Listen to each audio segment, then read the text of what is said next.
Vamos dar sequência agora, dando seguimento agora à mesa redonda 4, onde teremos nossos integrantes e que começamos a chamá-los para essa mesa, onde teremos segurança humana e tecnologia sem fio, passos para reduzir sua exposição. Para esse tema de conversa, temos então, como mediador, gostaríamos de convidar e recebendo as palmas de todos os presentes, o senhor Fabiano Lauser, fundador da campanha Slowphone Santa Catarina.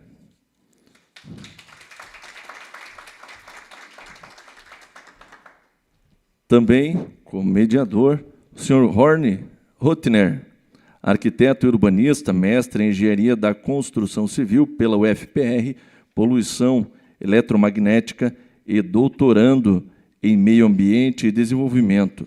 Traz o tema a relação entre ambiente construindo a saúde e contribuições da biologia das construções para mitigação de riscos físicos.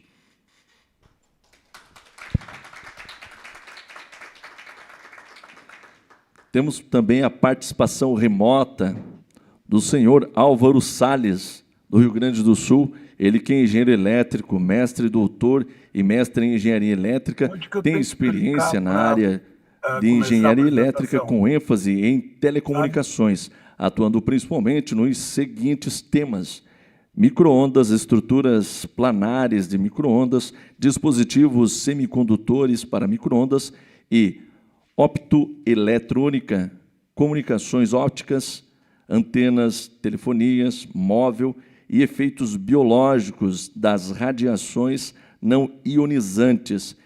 Essa pessoa, então, o senhor Álvaro Salles, participará de forma remota com o tema comunicações sem fio e sem riscos à saúde humana. Também participando de forma remota, teremos a senhora Elisete Kaffer, de São Paulo, ela que é médica especialista em dermatologia, tricologia e saúde integrada, utilizando pele, cabelo e unhas como marcadores de saúde e bem-estar.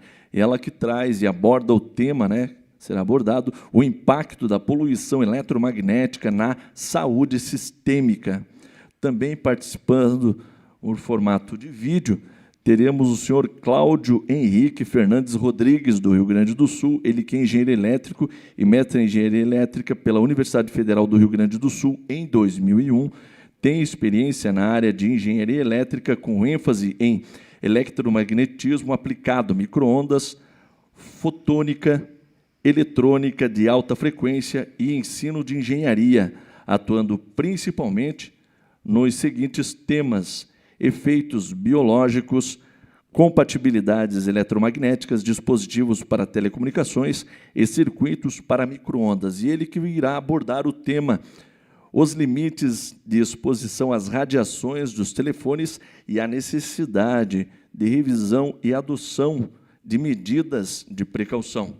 Também teremos de forma remota a participação da senhora Jeanette Fortner, lá de São Paulo, ela que é cirurgiã dentista, naturóloga, quiropata, mestre em auriculomedicina, diretora científica da Academia Ibero-Americana de Medicina Biológica e odontoestomatologia e da Escola Pan-Americana de Estudo de Controle da Dor, membro da Academia Mundial de Terapia Neural e Odontologia Neurofocal. Ela que participará de forma remota e que irá abordar o tema efeitos da radiação eletromagnética na saúde humana.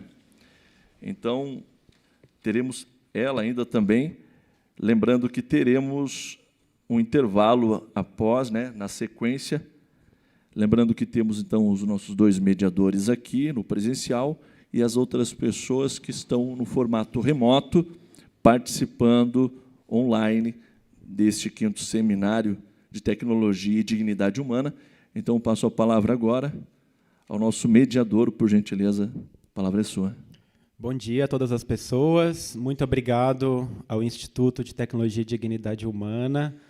A gente já está aí há um tempo juntos, Sineiva, e me sinto muito honrado de trazer esse tema que acredito que é a primeira vez que esse tema vai estar presente no seminário. E agradecer a todas as pessoas que estão assistindo, que estão aqui e online também. Então, eu sou um dos fundadores da campanha Slow Phone, e a gente vem há 3 anos entrevistando, estudando com os principais nomes do Brasil e do mundo, das universidades, sobre esse tema dos efeitos das comunicações sem fio à saúde humana e também animal, vegetal, etc. E esse tema entra também na tecnologia segura como algo importante para a gente prestar atenção, né? A gente não é contra todos os benefícios da tecnologia, a gente sabe quanta benesses eles trazem para nós, mas a gente divulga o uso mais saudável, principalmente com soluções que vocês vão ver que são possíveis para a gente minimizar nossa exposição a essa radiação invisível, que parece que é inofensiva, né? Mas todas as evidências científicas mostram que não, ela não é inofensiva, e o que a gente está vivendo hoje é uma overdose dessa exposição. Então, nós vamos ver com todos esses especialistas que estão aqui como a gente pode se proteger, reduzir nossa exposição e utilizar a tecnologia de uma forma mais segura. Certo? Então, vamos chamar primeiro o vídeo da doutora Elisete, pode ser?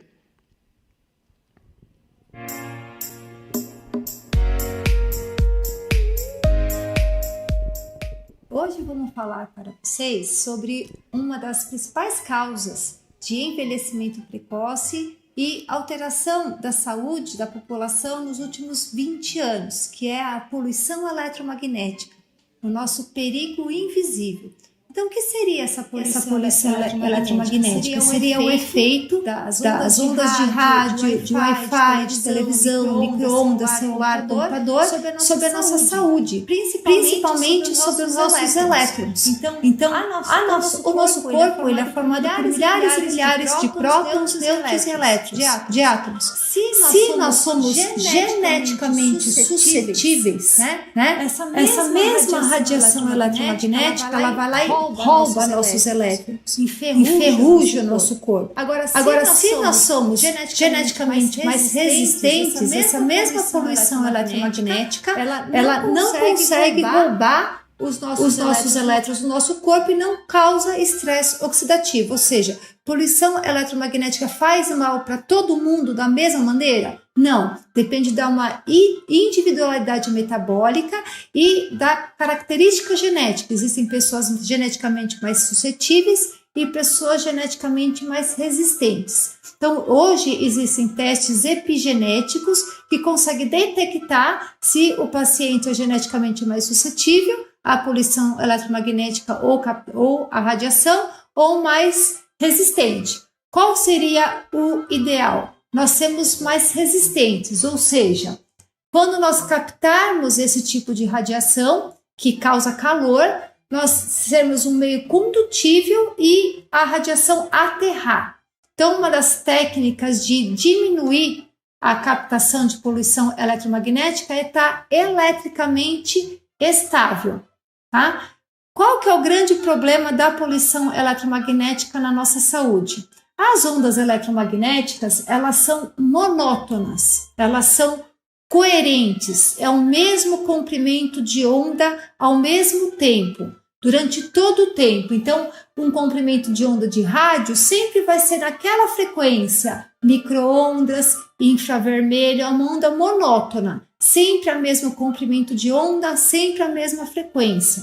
E isso vai contra a nossa fisiologia, que nós temos que ter a variabilidade do ritmo cardíaco e a variabilidade do ritmo cerebral. Ou seja, o nosso sistema nervoso autônomo, que é o que controla nossas 280 funções vitais, tem essa inteligência individual e especial. Ou seja, imagina que o nosso coração, quando a gente está dormindo, ele está lá, numa frequência, tum-tum, tum-tum.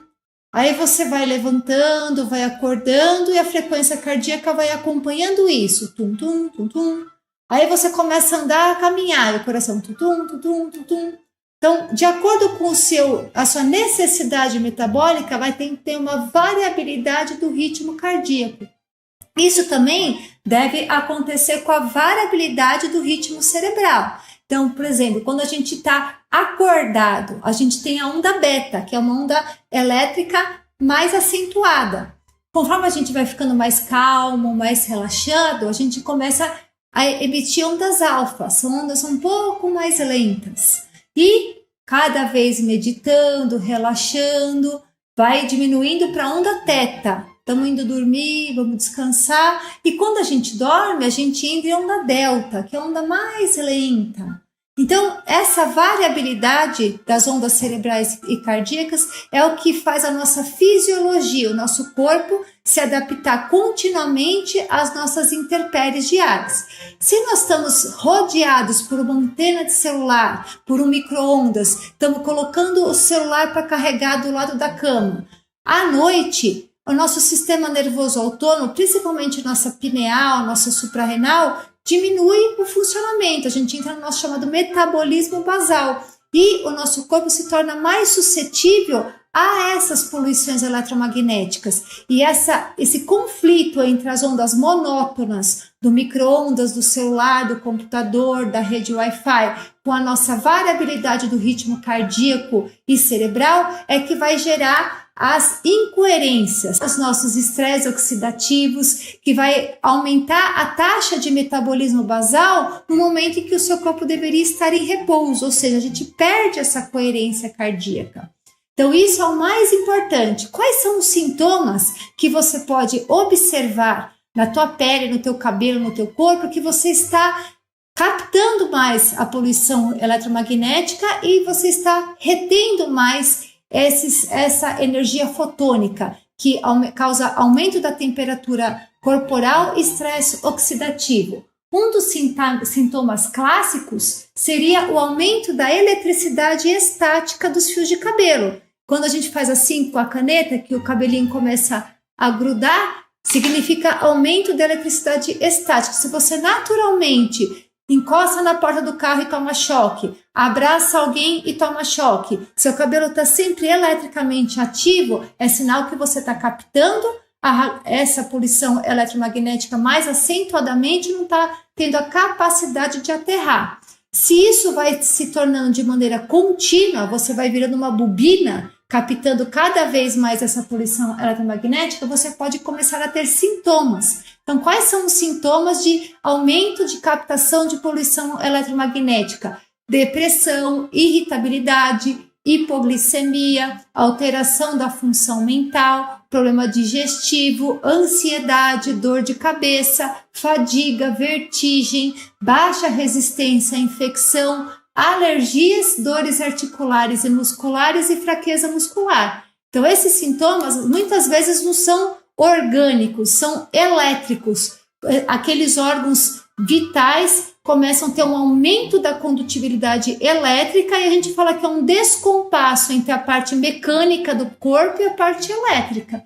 E aí surgem esses sintomas.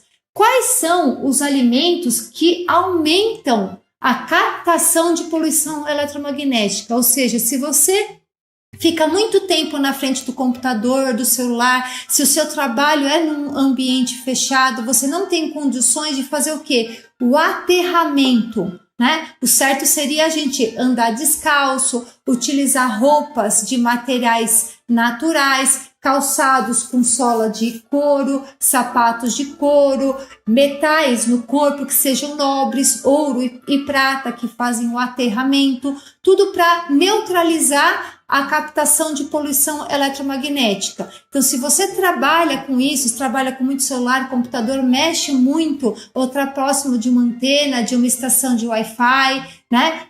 Quais seriam as condutas? Alimentares, o ideal é ingerir chás. O chá é uma água quase destilada. Quando nós aquecemos a água leve fica na superfície da chaleira e a água pesada se decanta. Quanto mais leve a água, quanto menos mineral tiver a água, menor a captação de poluição eletromagnética. Se o raio tiver que cair na piscina ou no mar, ele cai no mar, porque quanto mais metal, mais mineral, mais puxa, maior a condutibilidade elétrica. Então, quanto mais tomamos água leve, ou seja, o chá é o mais ideal para neutralizar, diminuir a captação de poluição eletromagnética. Por isso que na China e no Japão, eles tomam água quente fervida, às vezes sem chá, para diminuir a captação de poluição eletromagnética e radiação nos períodos onde o índice de radiação nos locais afetados pelas bombas estão maiores. Então, vai essa dica.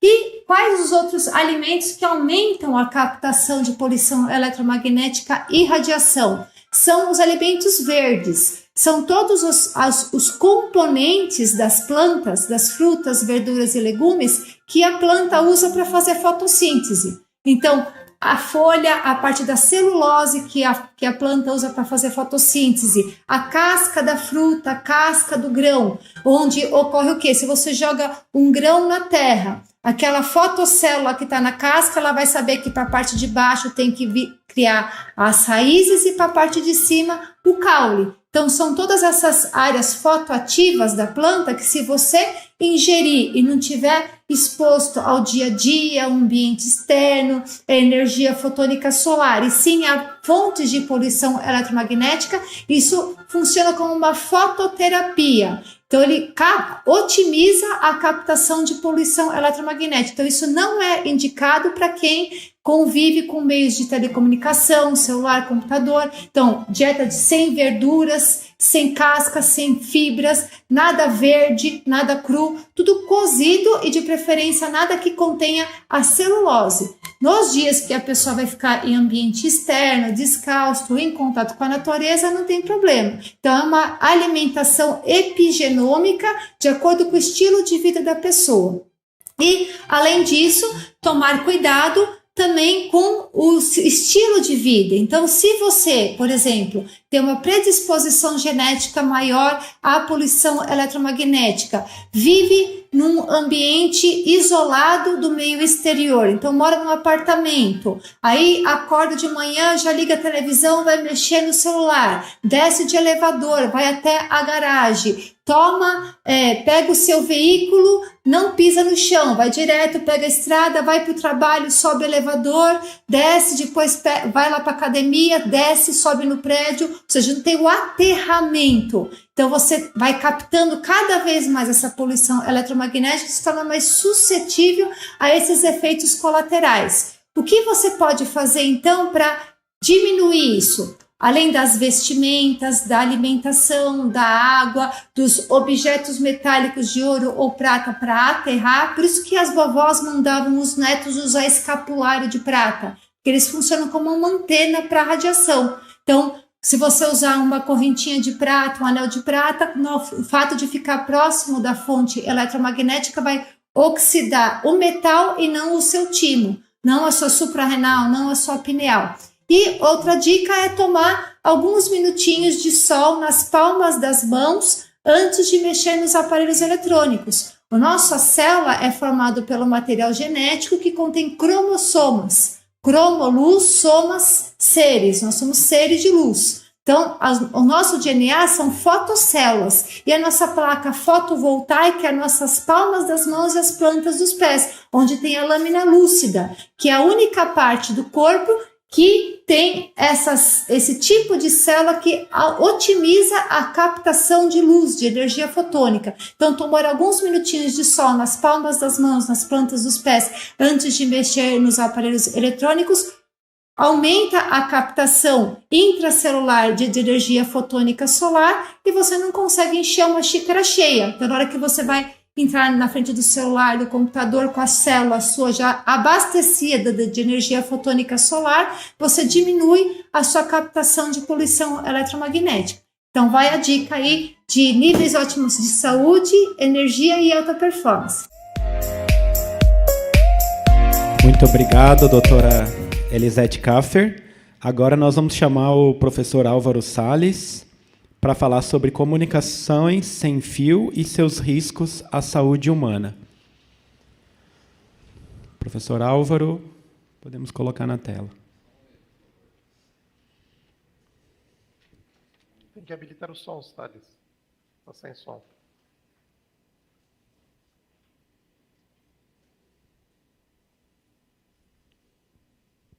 Muito obrigado, Fabiano. Eu vou tentar carregar aqui a minha apresentação e talvez eu preciso de alguma ajuda, mas eu tenho que clicar embaixo de uma... Eu abro a minha tela, não é isso? E clico...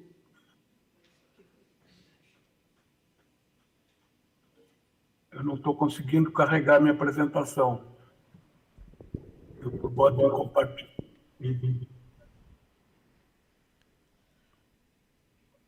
Clica no ícone apresentar agora. Vou apresentar onde é que fica. Na parte inferior, ao lado da mãozinha. Ao lado da mãozinha, antes da mãozinha. Isso, aquela seta.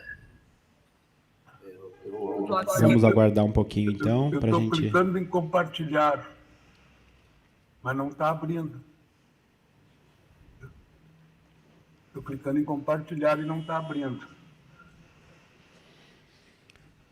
Enquanto a gente orienta o professor Álvaro, a gente poderia, de repente, passar para a apresentação do Cláudio, pode ser?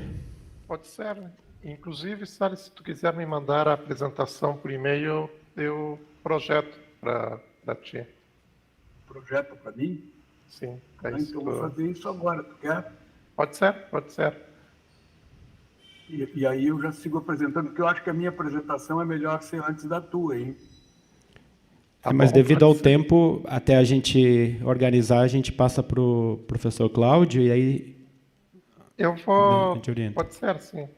Eu vou aguardar a tua apresentação, Salles, eu transmito ela, mas já vou mostrando algumas coisas, comentando algumas coisas enquanto isso, tá? Tá.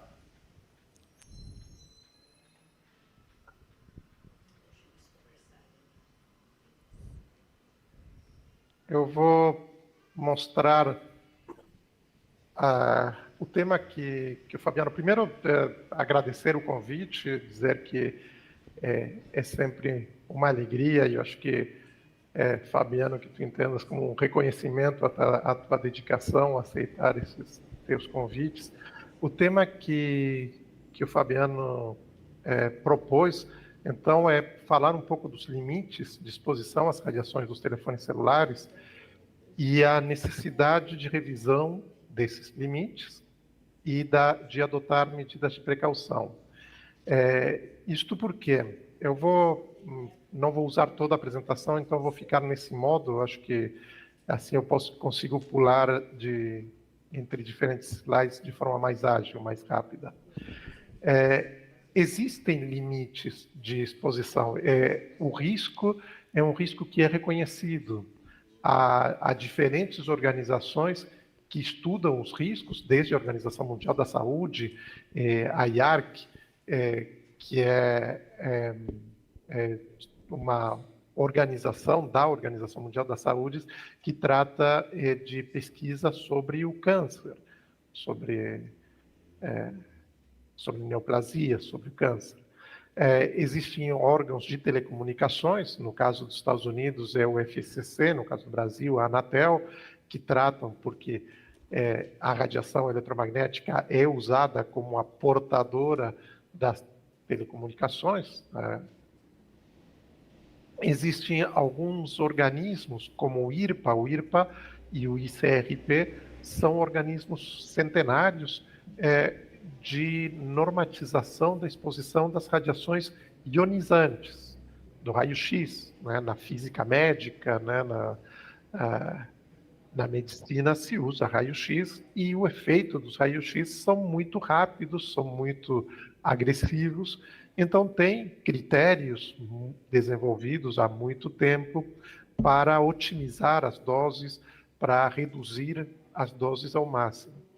Dentro do IRPA, na década de 80, se criou um grupo de trabalho para tratar das radiações ionizantes, não ionizantes, perdão. O IRPA trata principalmente, e o ICRP, das radiações ionizantes, tipo raio-x, mas eles começaram, no início da década Vocês podem lembrar de alguns filmes dos anos 60 e 70, radiotelefones ou radiotrunking, em alguns de uso muito restrito, né? Ou as corporações de polícia, os investigadores de polícia usando rádios nos seus carros, né? Mas na década de 80 começou a instalação de sistemas de telefonia celular mais semelhantes ao que a gente usa hoje em algumas cidades, em alguns países. Começou em alguns países do Golfo como experimento, na cidade de Chicago, na segunda metade dos anos 80, e nos anos 90 se difundiu em todo o mundo. No Brasil, na segunda metade dos anos 90, principalmente, foi a maior difusão da telefonia celular. A partir disso, esse grupo de trabalho do IRPA se constitui num grupo mais ou menos autoconvocado, que é o ICNIRP, que é uma comissão que propôs algumas normas. E essa comissão, para ser breve, ela estudou os efeitos térmicos.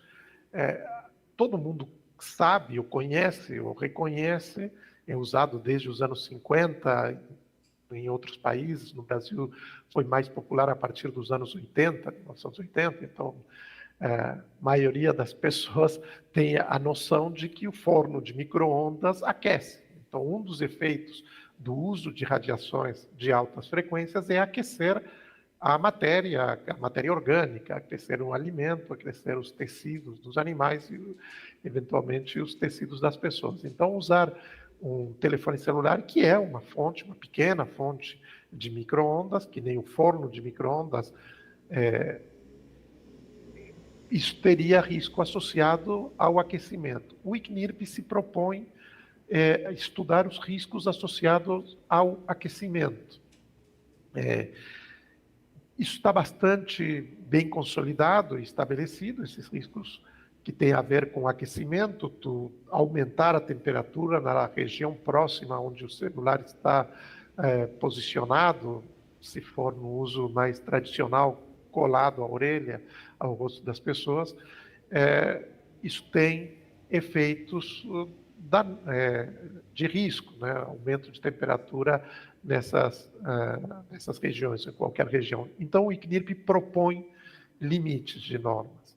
As outras organizações que colocam, o ITU-R é uma organização de telecomunicações, I3E é uma organização de engenharia elétrica e eletrônica, a ANSI e Senelec são outras organizações normativas que também propõem normas de exposição, mas sempre baseados, no caso dos organismos de telecomunicações, em interferência com outras fontes, para o bom funcionamento do sistema, de não interferir uns com os outros, e também em relação à exposição de pessoas, ao cuidado com a saúde, se limitando à exposição aos efeitos de aquecimento. Tem outras organizações, o ICBE, ICEMS, que são grupos de pesquisadores que estudam a questão e que propõem outras normas. Tem esta penúltima linha e a última linha são organizações internacionais ou organizações brasileiras que estudam a questão, que organizam seminários e congressos anuais ou bianuais, nos quais tem um leque de assuntos maior, mas eventualmente tem alguns tópicos pontuais sobre efeitos biológicos das radiações não ionizantes.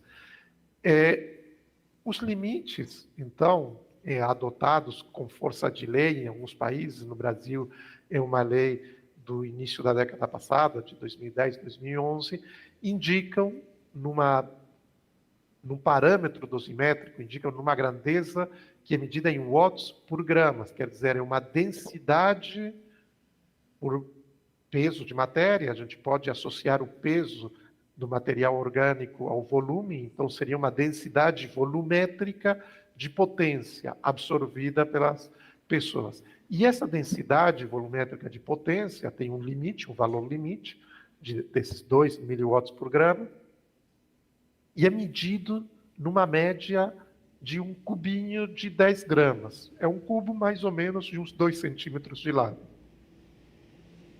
Nos Estados Unidos, se adota um cubo um pouco menor, de 1 centímetro de lado, porque é 1 grama de tecido aproximadamente, e um limite um pouco menor. Mas é basicamente o mesmo tipo de norma proposta pelo ICNIRP e que considera apenas os efeitos de aquecimento e considera principalmente a matéria inerte. O aquecimento ele é feito, ou ele é calculado sem considerar a perfusão, sem considerar a troca de calor feita pelos fluidos corporais.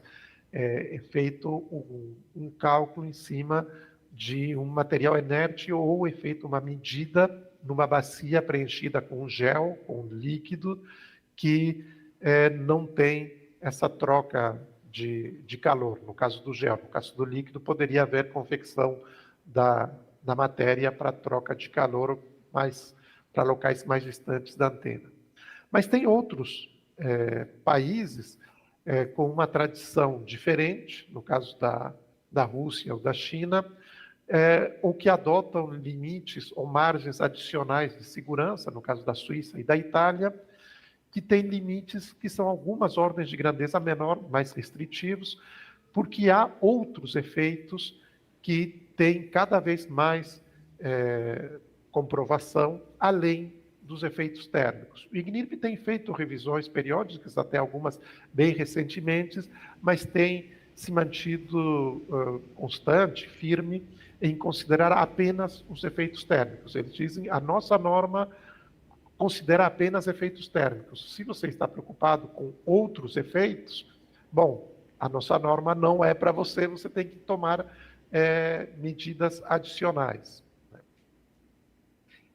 O IARC, esta agência que classifica os riscos de câncer, tem uma metodologia onde mostra, dependendo das evidências, e se essas evidências são colocadas em estudos com outros animais ou em estudos com pessoas, faz uma classificação de risco. E classifica o risco das ondas eletromagnéticas como possivelmente carcinogênico.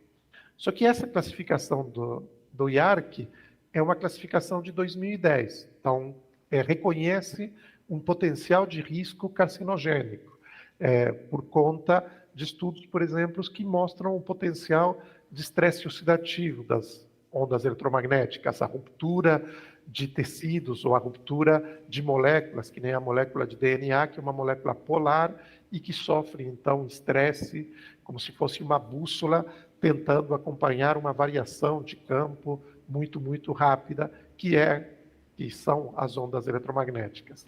Então, essa classificação de 2010 é desatualizada principalmente a partir de um grande estudo feito pelo governo norte-americano, que encontra efeitos carcinogênicos, e por outros estudos, por exemplo, feitos pelo Colégio Ramazzini, na Itália, que encontra sinergias. O slide que eu estou mostrando aqui parece um condomínio vertical de ratos que estão expostos à radiação de uma antena central, e esses ratos, alguns, também têm contato com produtos químicos carcinogênicos, que nem o glifosato, e o que se encontra é um aumento da taxa de tumores nos ratos que, além de receber o produto químico, recebem também a radiação.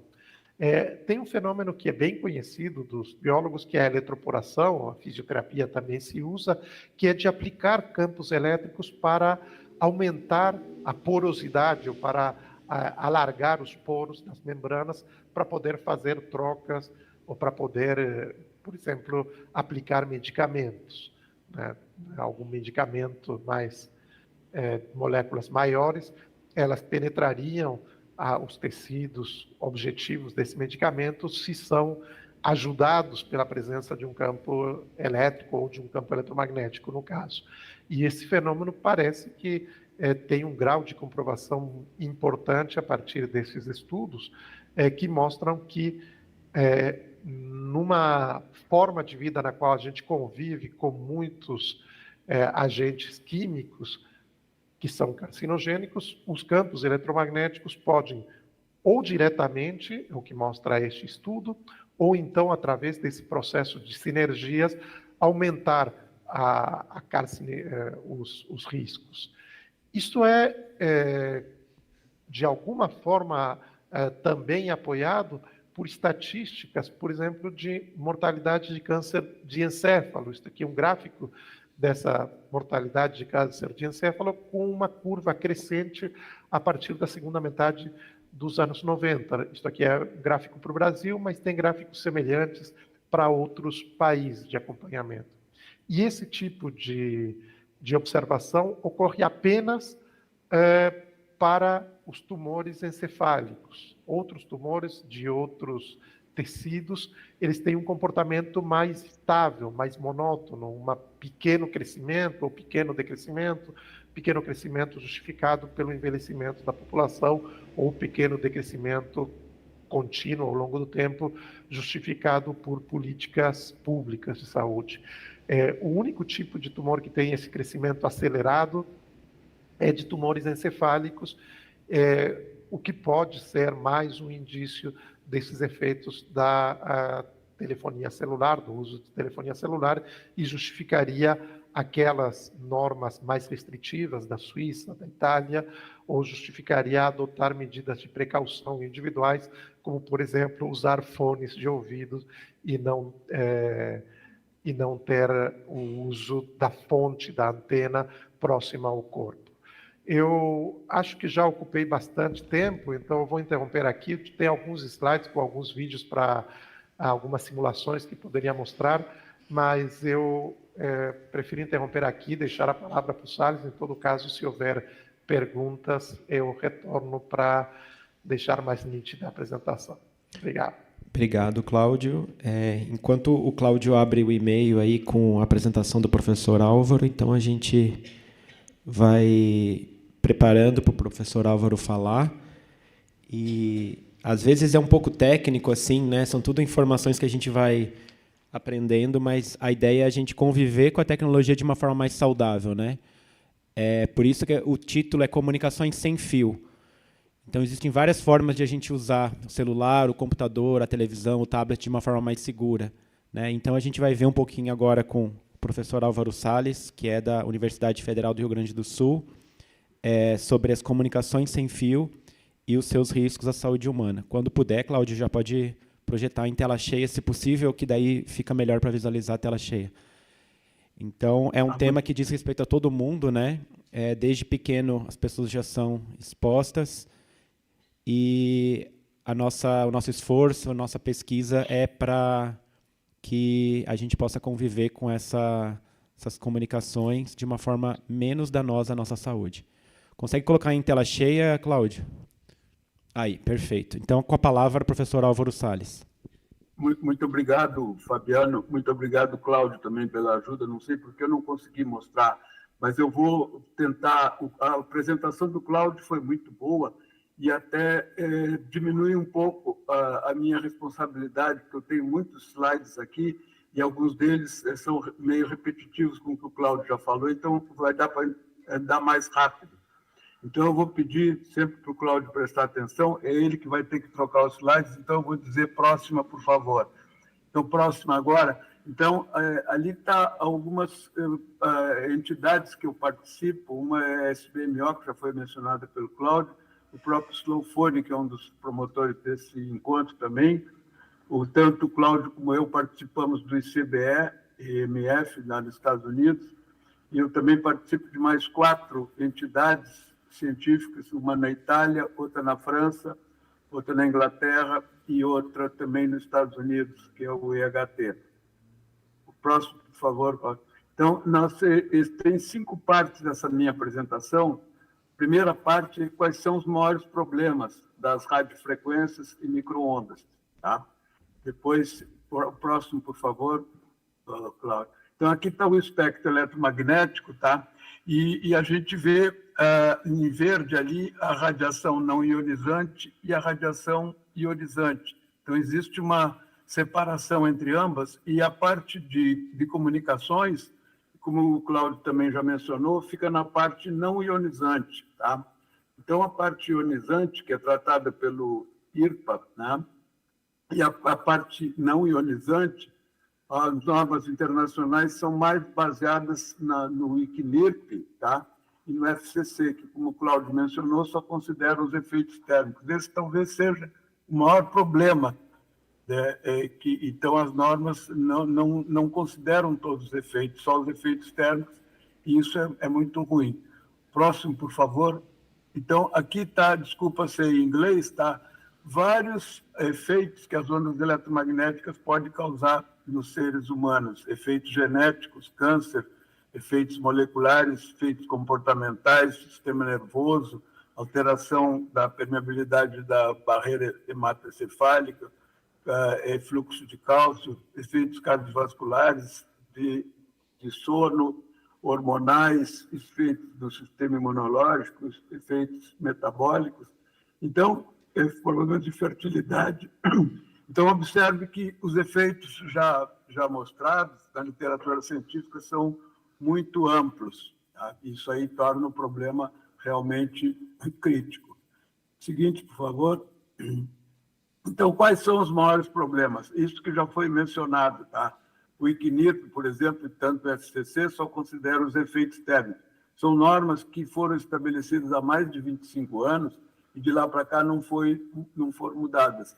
E, naquela época, existia pouca proliferação da energia eletromagnética irradiando a população. Agora já é diferente, principalmente agora com o advento do 5G e outras gerações mais recentes. E o problema é que, na literatura científica internacional, já existem mostrados efeitos danosos à saúde em níveis substancialmente abaixo daqueles efeitos térmicos.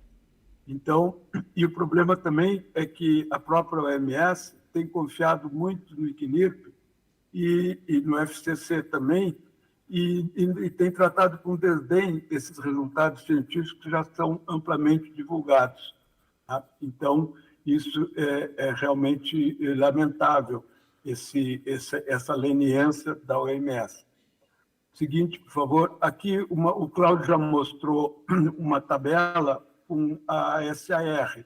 Aqui, essa tabela aqui é um pouco diferente, porque é ou em campo elétrico ou em densidade de potência. A SAR é mais para campo próximo, para quando os aparelhos estão muito próximos das pessoas.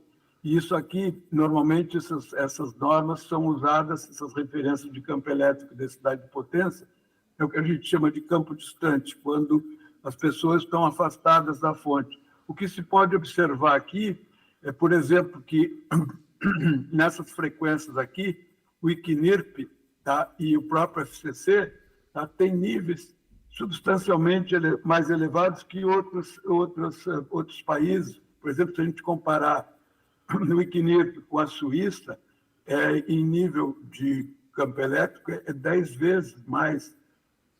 O ICNIRP, os limites são 10 vezes superiores. E em densidade de potência, então, esses limites ficam 100 vezes, tendo em vista a relação quadrática da densidade de potência com o campo elétrico. Na transparência seguinte, eu não pretendo que vocês leiam os números, mas vocês podem, essa transparência, ela coloca diversos países, diversas localidades. Vocês podem ver a grande diferença que existe, por exemplo, do FCC e do ICNIRP, que são as primeira e a segunda linha, com os mais embaixo, por exemplo, mais ou menos no meio, nós temos ali ainda não, Cláudio.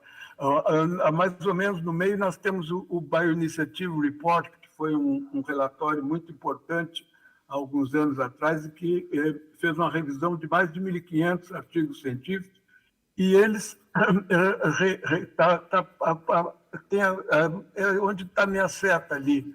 Então, é milhares de vezes mais restritivo que o nível da ICNIRP e do FCC. Isso aqui são recomendações científicas, essa do Bioinitiative. E sempre que a sociedade não deu atenção para as recomendações, houveram danos muito importantes. Então, seguinte, por favor, Cláudio. Esse artigo aqui, que o Cláudio e eu participamos também, é um artigo da International Commission on Biological Effects of Electromagnetic Fields, nós chamamos de CBE. E esse artigo aqui ele tem 230 referências, tá? Mostrando por que, tá, os níveis do ICNIRP e do FCC são inválidos. Tá? E esse artigo teve um impacto muito grande na comunidade científica. Esse artigo foi divulgado no ano passado. Então, para quem quiser saber por que o FCC e o ICNIRP não são válidos, basta ler esse artigo e uma parte das 230 referências científicas nele incluídas. Seguinte, Cláudio, por favor.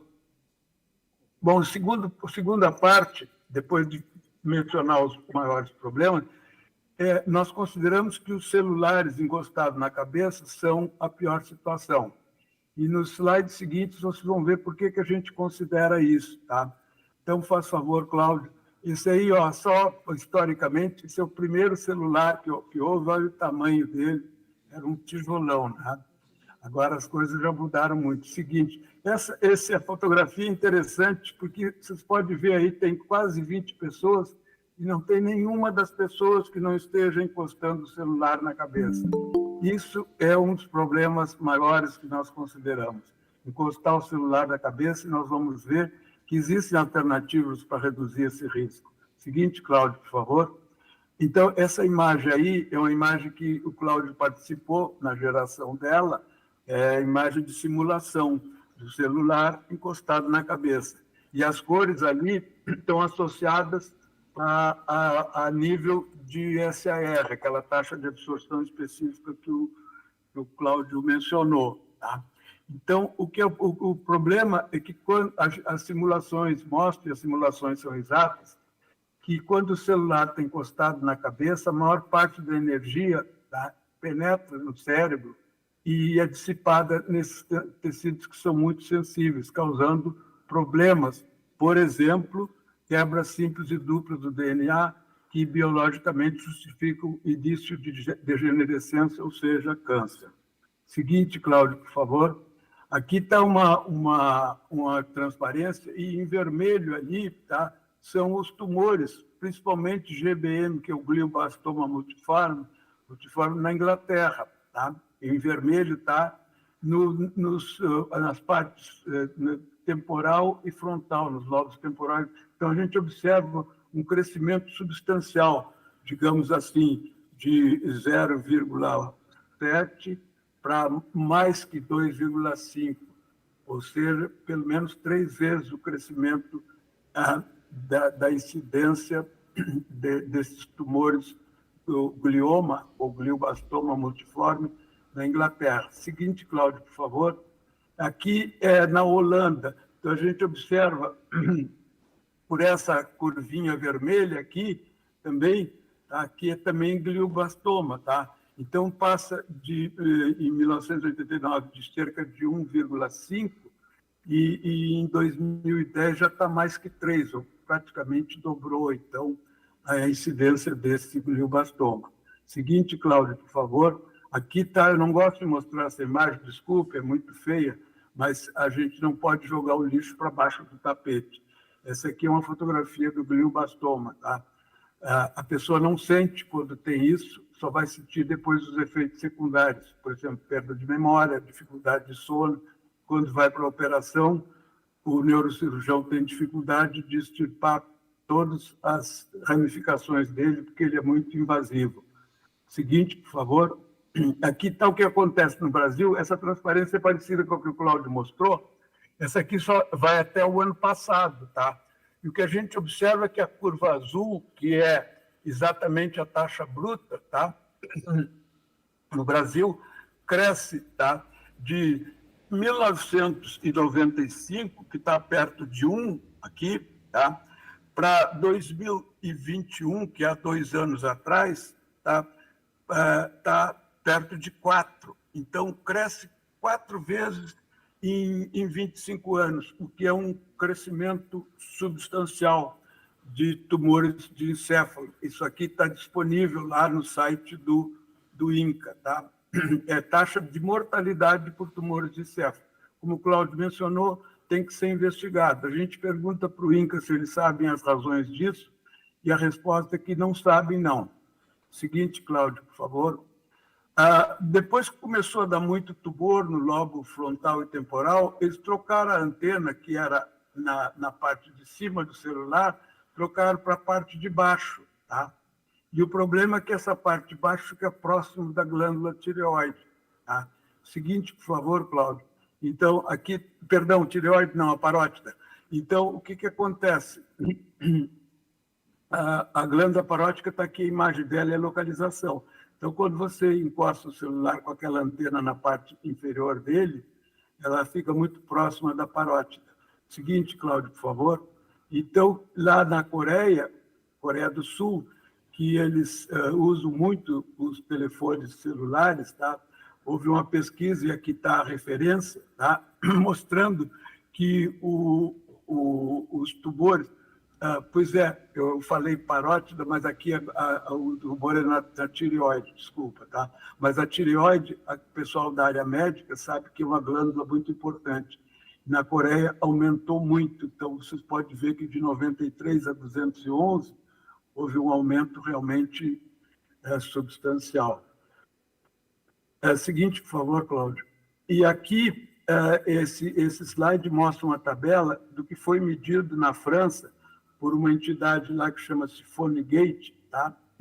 E eles mediram em duas situações. Compararam com o FCC, que o limite é 1,6 watts por grama, e com o ICNIRP, que é 2 watts por quilograma. Tá? Watts por quilograma é a mesma coisa que miliwatts por grama. Tá? Bom, então, isso aqui é o que os fabricantes divulgam, tá? E eles medem a uma separação maior que ao que o pessoal normalmente usa com ele encostado na cabeça. Tá? E a Phonegate mediu, tá? Essa entidade aqui, a NFR, uma entidade lá francesa, mediu encostado na cabeça, 0 milímetro de distância, e comparou com a norma do ICNIRP e comparou com a norma do FCC. Como a norma do ICNIRP, tá, ela é em 10 gramas de tecido, como o Cláudio mencionou, os valores encontrados comparados com a norma do ICNIRP em 10 gramas tá, são menores que os valores comparados com a 1 grama do FCC. Tá? Quanto menor a dimensão do cubo, ou o seu volume, né, ou massa, tá, mais precisa é essa medida dentro dos tecidos, por exemplo, do cérebro. O que se observa dessa tabela? Tá? Que se o celular estiver encostado na cabeça, ele supera, tá, tanto as normas do ICNIRP como as normas do FCC. Lembrando que são normas só para os efeitos térmicos. Tá? Então, isso aqui é muito sério, isso é muito importante, sem dúvida. Né? Seguinte, Cláudio, por favor. Aqui está o que a IARC, também o Cláudio mencionou, declarou em maio de 2011. Tá? Então, 2B, possivelmente carcinogênio, principalmente pela geração daqueles gliomas, que são tumores muito invasivos nos tecidos do cérebro. O problema é que essa declaração da IARC teve pouco impacto. Seguiu-se usando cada vez mais os celulares, muita gente encostando, tá, na cabeça, que é a pior situação. Felizmente, existem outras alternativas que vão ser mencionadas na sequência. Cláudio, por favor. Então, a terceira parte dessa apresentação é por que as crianças estão sob maior risco. Tá? Então, o seguinte, por favor, nas crianças, tá, existem algumas particularidades. Por exemplo, os parâmetros de elétricos são maiores nas crianças que nos adultos. Tá? E isso aí causa maior concentração e maior absorção da energia naqueles tecidos. Além disso, como a dimensão do cérebro e da cabeça das crianças é menor, sempre, quando encosta o celular na cabeça, a distância da fonte até aqueles tecidos vai ser menor, então a irradiação e a absorção nos tecidos são maiores. A nossa amiga lá, Deborah Davis, diz que a distância é nossa amiga e o tempo é nosso inimigo. Também a espessura do crânio das crianças é menor e ainda mais, né, nas pessoas de menos idade, a multiplicação das células é mais rápida e mais frequente, então o risco, obviamente, é maior. Por quê? Porque é na multiplicação das células que acontece muito dos riscos de baixo nível de radiação. Seguinte, Cláudio, por favor. Aí está a imagem de uma criança realmente encostando a cabeça na cabeça, o celular na cabeça. Seguinte, Cláudio, por favor. Aqui é uma imagem também gerada lá no laboratório, do qual participa o Cláudio, o Giovanni e alguns alunos de graduação e pós-graduação, mostrando a SAR, Specific Absorption Rate, na cabeça de uma criança. Então, os níveis irradiados se propagam em praticamente toda a cabeça e são ali absorvidos, tá? Por causa dessas razões mostradas no slide anterior. Seguinte, por favor. Aqui está também resultados nossos, aqui está a referência, tá, lá do laboratório, mostrando que aqui está a idade, 3 anos é o modelo INDI, o Luiz tem 14 anos, a Roberta tem 5, o David tem 8. Isso aqui são modelos que existem disponíveis na internet e modelos realísticos dos tecidos humanos.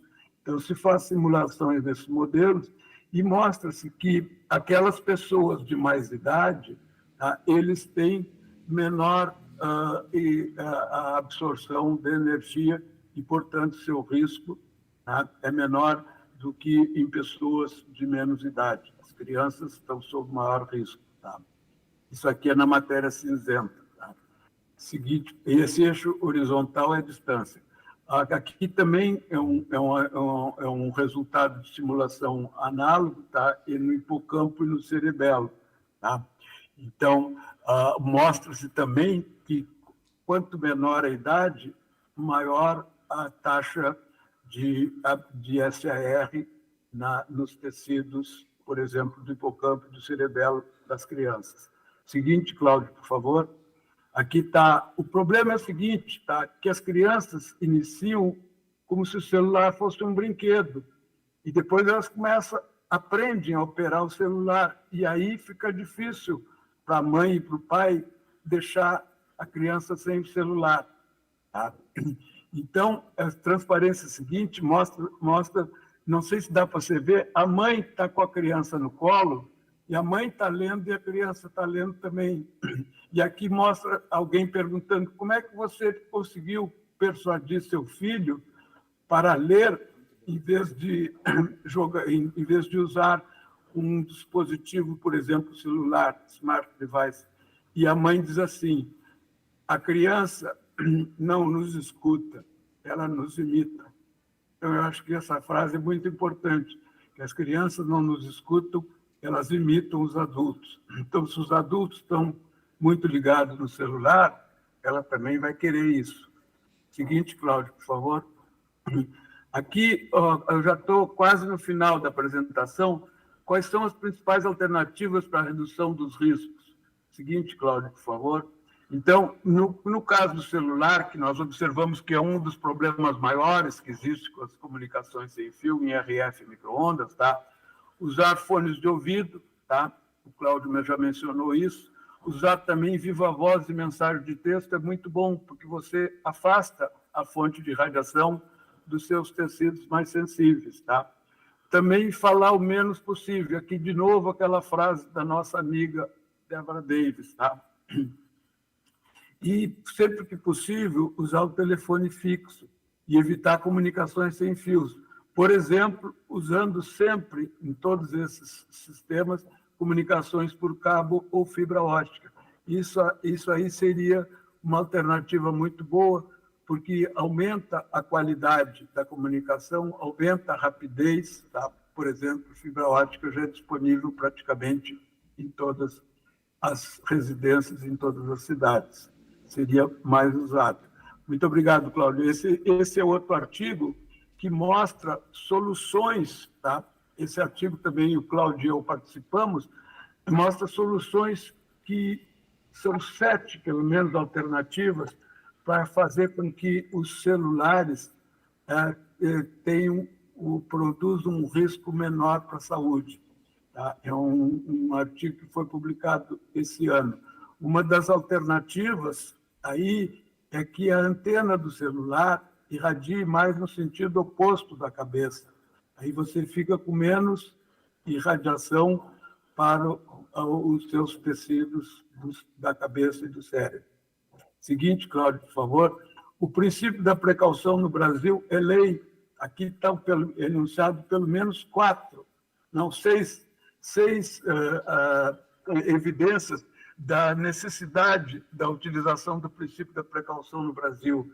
Então, o que não está se fazendo? Por exemplo, existe uma comparação, a tecnologia sem fio é muito bom, mas ela tem que ser bem utilizada. É a mesma coisa que, por exemplo, que o automóvel. O automóvel foi uma coisa que beneficia muito a humanidade, mas se você usar mal, você pode ter um risco grande para a sua saúde.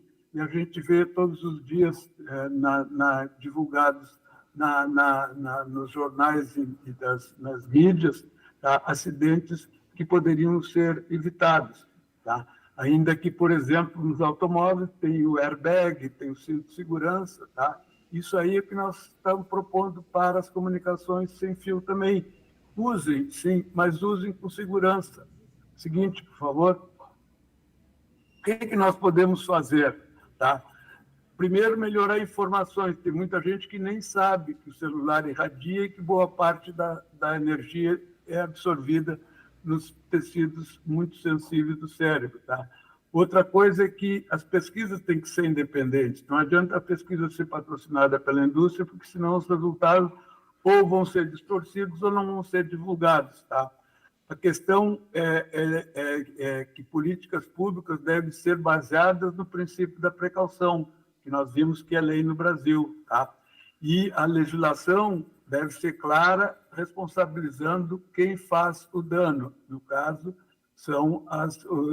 seriam as indústrias e as operadoras que têm que se responsabilizar por isso. Tá? E não adianta também haver normas, tá? Se não houver controle e monitoração. Tá? É a última linha aí dessas sugestões do que é possível fazer. Seguinte, Cláudio, por favor.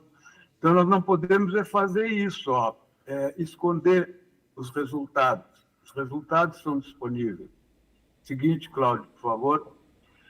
O último item é o que nos espera o futuro. Tá? Então, seguinte, Cláudio. Então, o problema é que estão vindo aí as gerações 5G, 6G e 7G, e depois outros, talvez. Tá? O problema é que nessas novas gerações, normalmente operam com frequências mais elevadas. E, por causa disso, tá? A propagação, a abrangência do enlace é em distâncias menores. Então, é necessário que sejam colocadas fontes de transmissão mais próximas uma das outras. Tá? Então, o que vai acontecer? Em muitas cidades, tá? Nós vamos ter essas fontes de transmissão praticamente em todas as esquinas, ou em todos os quarteirões. E aí, então, as pessoas nos seus lugares de trabalho, nas suas residências, ou mesmo em ambientes públicos, vão passar mais tempo sendo irradiadas. Tá? 24 horas por dia, 7 dias por semana e 365 dias por ano. Obviamente, aumentando os riscos à saúde. Aqui está uma imagem que eu não sei se é na Europa, isso aqui. E aqui já está mostrando o 5G, está em frequências mais elevadas, e com 3 fontes, tá, próximas uma das outras. Então, a questão que o pessoal chama de poluição eletromagnética certamente vai aumentar, e com isso os riscos à saúde humana. Seguinte, Cláudio, aqui está um gráfico que eu peguei da internet, mostrando o que deve aumentar de nível de radiação com essas novas tecnologias ao longo dos anos. Isso aqui é essa curva amarela. A curva verde seria o que deveria ser de redução do nível para a redução dos riscos à saúde da população. Seguinte, por favor. Então, as principais conclusões é, primeiro, isso.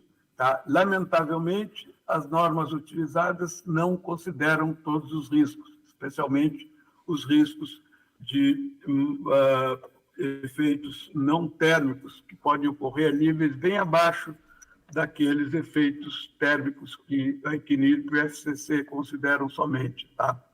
Esse trabalho aqui, o Bioinitiative Report, que eu mencionei, que resume mais de 1.500 artigos científicos, sugeriu 0,6 volts por metro, que vocês podem ver naquelas tabelas, que é substancialmente abaixo dos limites utilizados atualmente. Então, quanto mais se reduz os limites, mais se reduz os riscos à saúde. Tá? O problema do 5G e do 6G é que vão aumentar certamente a irradiação para a população. E nós temos que usar o princípio da precaução para que esse aumento de radiação não cause aumento de risco para a população. Tá? E não pode demorar, porque quanto mais demorar, maior vai ser o dano. E aí vai ter um custo muito grande em termos de saúde pública e não se sabe quem é que vai pagar essa conta. Seguinte, por favor. Tem essa frase aqui, que mais vale prevenir do que mais tarde lamentar. Muito obrigado pela atenção. Estaremos à disposição para depois, juntamente com os demais membros dessa mesa, discutir quaisquer dúvidas que houverem. Muito obrigado.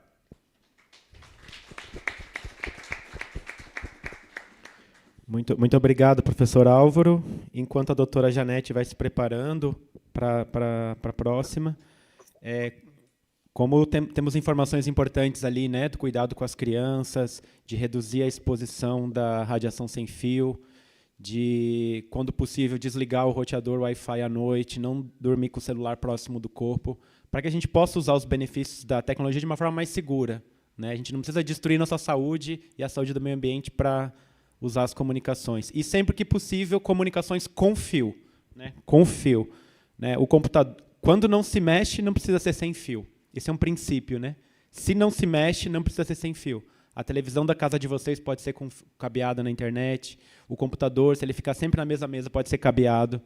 É mais rápida a internet, consome menos energia e não tem a radiação do Wi-Fi. Tá bom? Então, agora, se a doutora Janete estiver preparada, podemos passar para ela. Janete. Olá, bom dia. Vocês estão me ouvindo? Estamos te ouvindo. É contigo a palavra. Bom, primeiro eu quero agradecer o convite, né, de estar aqui nessa mesa. Obrigada realmente aos organizadores do evento. E para mim é uma honra, né, estar aqui com o professor Cláudio, o professor Álvaro, que na verdade dispensam, assim, qualquer coisa que eu poderia falar, eles já falaram muito melhor do que eu. Mas eu vou só trazer algumas informações complementares que eu gostaria, né? Então, em relação a uma coisa que a gente ainda não comentou hoje, o sol, né? Quando a gente fala muito do celular e tudo mais, na verdade, a gente esquece. Tá um pouco de barulho aqui, gente, eu peço desculpa para vocês. Eu estou improvisando dentro de um restaurante, tá?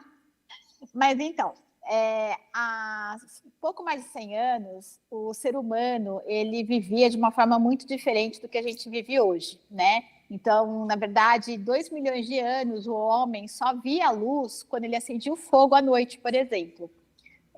Thomas Edison, ele criou, né, a lâmpada, e que foi maravilhoso, a gente usufrui disso tudo, mas a gente, na verdade, pela primeira vez, a gente está alterando totalmente nosso ritmo circadiano, né, através do uso da luz à noite.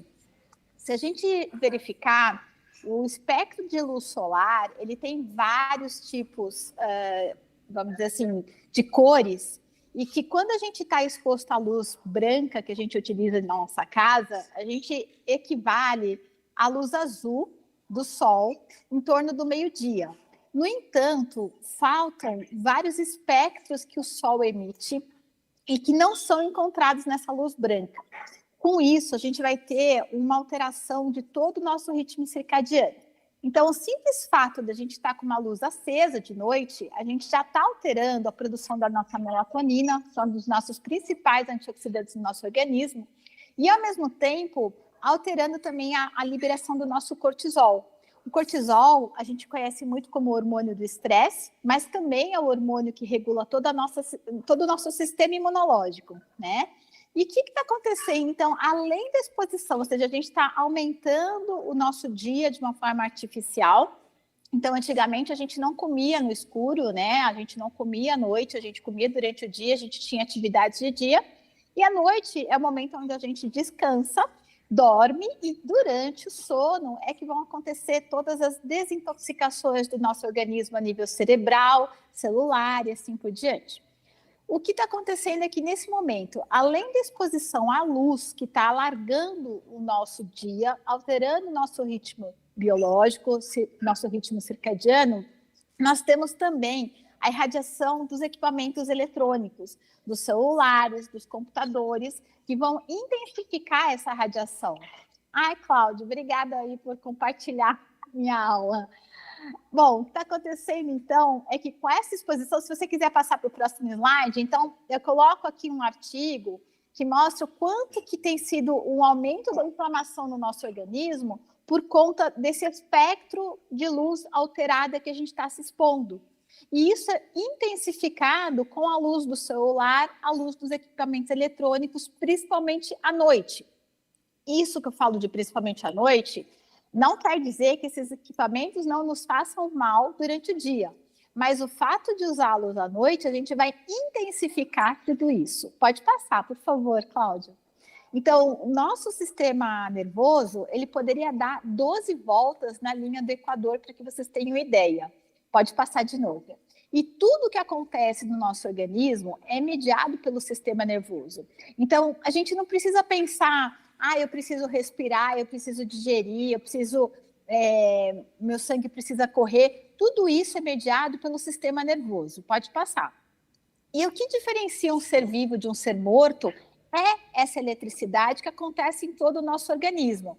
Então, o sistema nervoso é elétrico, e quando a gente fala de organismo, a gente pensa muito na parte química, né? Então, tá faltando vitamina, tá faltando isso, aquilo, mas nossas células, elas têm uma coisa chamada potencial de membrana, que esse potencial elétrico que vai estar atuando sobre todas as reações químicas também. Pode passar, por favor. Então, todas essas reações, elas são importantes e mediadas eletricamente pelo nosso sistema nervoso. Quando a gente está próximo de equipamentos eletrônicos, nós temos, além da alteração elétrica, nós temos, consequentemente, alterações químicas, né? Então, aqui, para vocês terem uma ideia, eu coloco um trabalho que mostra que a exposição solar, de acordo com o tempo que a gente se expuser, espero que vocês não estejam confundindo, porque eu sei que eu estou falando de duas coisas diferentes, mas é um comparativo que eu achei importante trazer. Então, quando a gente se expõe a um curto período ao sol, nós temos a regulação do ritmo circadiano durante o dia e, ao mesmo tempo, a gente tem a normalização de várias enzimas hepáticas que vão atuar sobre parte hormonal, que vão atuar sobre a nossa vesícula e sobre todo o nosso organismo. Ou seja, através do espectro de luz, tudo isso acontece no nosso corpo, e isso tudo não pode ser substituído simplesmente pela reposição da vitamina D. A vitamina D é uma parte só do que acontece com a exposição eletromagnética da luz solar. A mesma coisa, então, vai acontecer, e eu trouxe isso tudo como um comparativo, que da mesma forma que o Sol, se a gente pegar ratos, né, tem trabalhos que mostram, se a gente pegar 2 grupos de ratos, onde um grupo vai se expor à luz solar e outro não, e esses 2 grupos, eles recebem uma dieta alta em gordura, o grupo que se expôs à luz, ele vai ter muito menos problemas cardiovasculares do que o grupo que não se expôs a essa luz. Bom, se isso acontece com o Sol, vocês imaginem o que acontece com o uso do celular, né? É uma forma que eu tentei fazer de comparação para que vocês percebam que o elétrico interfere sobre o nosso químico. E aí é importante porque pessoas que têm algumas predisposições sim, genéticas, como o MTHFR, entre outras questões genéticas, alterações genéticas, mutações, são pessoas que podem ter uma sensibilidade maior né? Porque o que acontece? A gente depende, na verdade, de nutrientes para poder ter uma resposta à oxidação que a radiação promove no nosso corpo, né? A radiação do equipamento, por exemplo, o Wi-Fi e do celular, levam à redução da SOD, da catalase, da glutationa, que são enzimas antioxidantes do nosso corpo. E se eu geneticamente já tiver uma redução, então isso vai fazer com que eu tenha uma exposição mais frágil a esses equipamentos. Nós não temos, até hoje, definido quem é mais suscetível. Mas o problema é que as manifestações elas podem vir de formas extremamente diferentes. Algumas pessoas podem ter reações cutâneas, outras pessoas podem ter crise de ansiedade, alterar a qualidade do sono. Então, por isso, a importância da gente conscientizar, né, como utilizar. Ninguém aqui é contra o uso da tecnologia, mas a ideia é cuidado como essa tecnologia é usada, né? Pode passar para mim, Cláudia, por favor? Aqui é um outro trabalho, por exemplo, que mostra que existe um aumento de alergia de acordo com a exposição a campos eletromagnéticos. Pode passar também. Aqui, como já foi falado, né, de 2011, que já foi classificado como possivelmente cancerígeno a exposição ao telefone celular.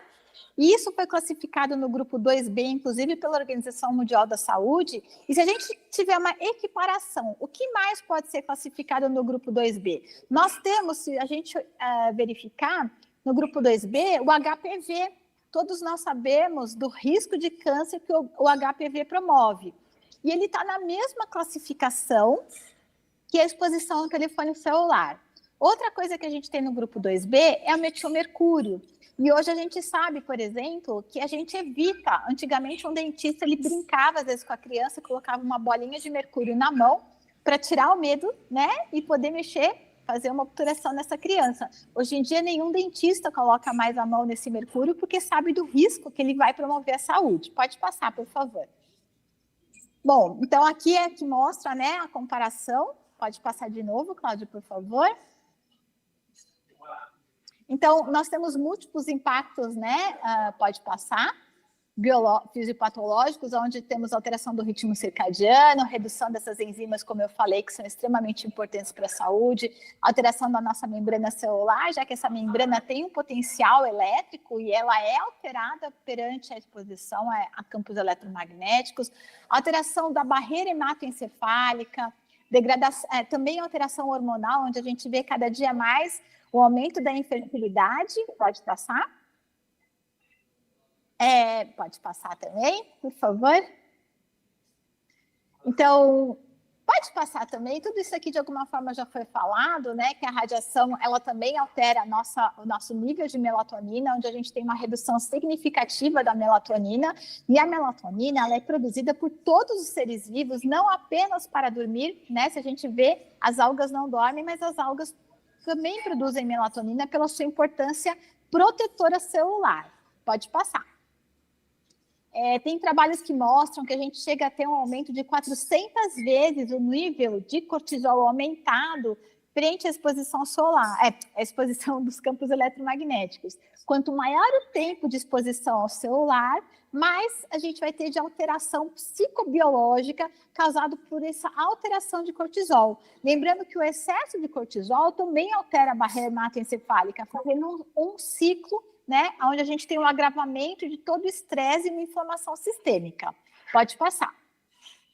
Aqui é um trabalho que, inclusive, foi feito pelo professor Cláudio, onde mostra realmente que as crianças são mais suscetíveis. A gente chega a ter a passagem aumentada no crânio dessas crianças, que você chega a atingir 50% do cérebro delas, já que elas têm um tamanho de um crânio menor, com uma quantidade muito maior de água. Isso faz com que elas sejam mais suscetíveis. Pode passar. Pode passar. Pode passar. Eu estou acelerando porque muito do que já foi falado, eu não quero ser repetitiva. Pode passar.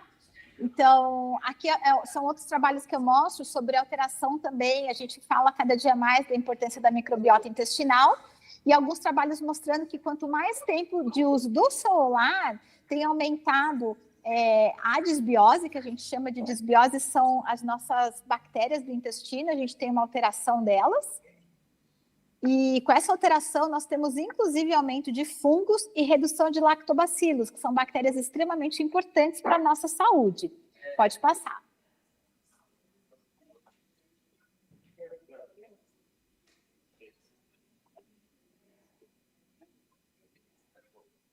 Bom, existe também uma questão de redução do complexo B, né? Pessoas que se expõem, não se sabe, na verdade, se a deficiência nutricional, como, por exemplo, a deficiência do complexo B, torna as pessoas mais suscetíveis, ou se, na verdade, a radiação eletromagnética tem reduzido os níveis não só do complexo B, como de zinco. É um achado que tem se visto em pessoas com mais eletrosensibilidade, onde a gente vê que, na verdade, uma dieta adequada vai minimizar os riscos. E, ao mesmo tempo, a soma da exposição a tóxicos ambientais, como o próprio glifosato, como o próprio Cláudio comentou aqui, vai somar, né, vai intensificar os danos dessa exposição. Pode passar. Então, aqui eu coloquei algumas coisas que também já foram faladas, né? Que, na verdade, assim, a internet cabeada, ela é 30% mais rápida, nós temos a economia de energia como internet cabeada, e ao mesmo tempo a gente tem uma internet muito mais estável. Então, sempre que possível, usem internet cabeada, né? Usem um computador ligado a cabos, que são formas extremamente simples de serem utilizados e que vai evitar com que você tenha a necessidade de manter o Wi-Fi ligado, né? Evitar o Wi-Fi, porque enquanto esse Wi-Fi está agindo, nós estamos sendo expostos e estamos, vamos lembrar, aumentando o nosso cortisol, reduzindo nossa melatonina, reduzindo nossas enzimas antioxidantes e alterando diversos nutrientes no nosso organismo. Entre outras coisas também eu queria deixar para que tomem cuidado com o uso de fones de ouvido Bluetooth, porque isso está literalmente dentro do nosso cérebro, né? Porque essa radiação vai alcançar facilmente o nosso cérebro. Evitar usar o telefone celular em lugares como elevador, garagem, que tudo isso, na tentativa da busca de um sinal, você intensifica a radiação emitida pelo celular. Manter sempre o celular distante da cabeça, os celulares não são feitos para serem encostados no nosso corpo, muito menos na nossa cabeça, né? Por isso, usar sempre que possível fone de ouvido com fio ou o viva voz. Desligar sempre que possível Bluetooth também, porque muitas vezes a gente não está nem sequer utilizando e anda com esse telefone celular com essas opções ligadas o tempo todo do Bluetooth e do Wi-Fi de forma desnecessária. Bom, eu vou encerrar, né? Eu agradeço a todos pela atenção. Muito obrigada. Muito obrigado, doutora Janete. Obrigado aí o Cláudio pela ajuda com os slides também. Então, gente, vocês viram quantas dicas ali, né, simples, para a gente já poder, a partir de hoje, nós como adultos e principalmente crianças, ali tinha um item que ela falou, crianças apenas, é preferível não dar telas para elas, né, o mínimo possível, mas se for dar telas para ela, modo avião, desligado todas as conexões, elas são muito mais suscetíveis a essas radiações, como vocês viram, né? Então, a gente falou bastante da saúde humana, dos ambientes, dos limites, né? E agora nós vamos passar a palavra aqui para o Orme, que está presencialmente, né? E ele vai falar sobre a relação entre o ambiente construído e a saúde, as contribuições da biologia das construções para a mitigação de riscos físicos. Então, a palavra com o Orme.